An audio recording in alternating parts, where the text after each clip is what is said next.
Also seeing new video from the aftermath of the mall massacre in Kenya. FBI agents are there this morning to help with the investigation. They're combing through evidence at site of the 4-day siege to learn the identities of victims and the terrorists.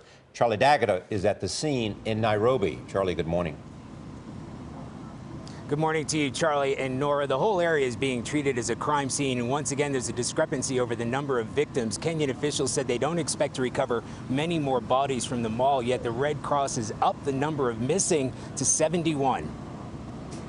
The gaping hole in the Westgate Mall is still smoldering at the site where 3 stories collapsed near the end of the deadly siege.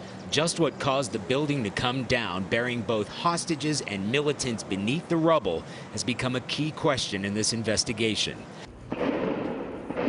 We heard large explosions on Monday. One government official told the Associated Press soldiers firing rocket-propelled grenades knocked out a supporting column.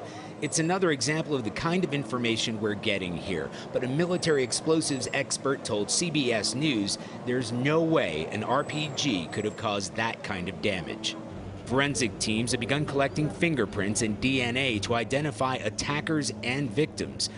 Ballistics experts are finding out which weapons were used. Investigators are determining whether gunmen rented a shop to stash their firearms and ammunition. There are indications that these militants may have hired a shop inside the mall. They've been planning this for several months. Is there anything you can tell us about that? Whether the terrorists hired a shop in the mall is a rumor we have heard just like you, and we will retreat as such until the forensic exercise and any other investigation taking place prove it otherwise. As more survivors' accounts emerge, it seems whether people lived or died was down to the whim of the executioner. Syed Ibrahim pleaded for his life, and they let him go. I just told them to leave me alone. I've been injured, so they let me go. They said, we won't do anything to you. Go, because you have been shot already. For the first time, the leader of al-Shabaab in Somalia confirmed that his group was responsible for the massacre in retaliation for Kenya's military involvement in Somalia. He said it was a lesson to Western groups who support that intervention.